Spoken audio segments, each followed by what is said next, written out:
So this is another VR puppetry experiment. We've seen this skeleton before where each of these bones moves individually and it attempts to minimize the overall motion for whenever I drag a piece of the skeleton, like so. There we go. You can sort of do these little shrugs just with one bone like that and everything moving around with it. It's kind of interesting. Now we've been connecting these guys, these nodes over to the different joints. So it's quite laggy, isn't it? So if I grab his head, here we go.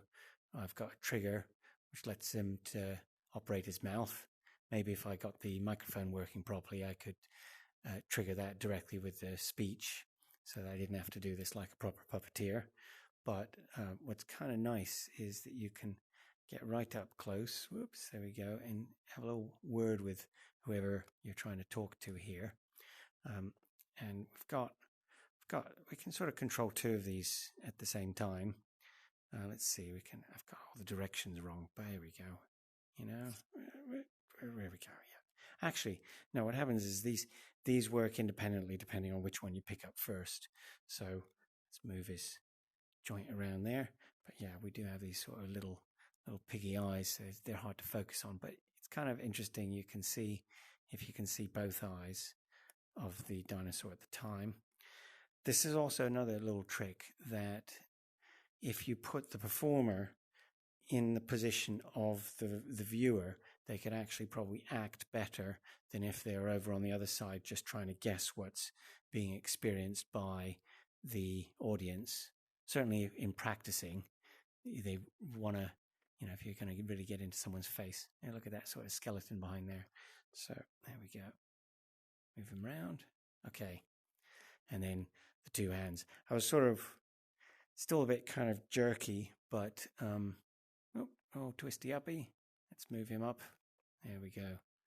Move him up, and I should make limitations on the limitations on the direction of. There we go. We can undo him. Yeah, okay.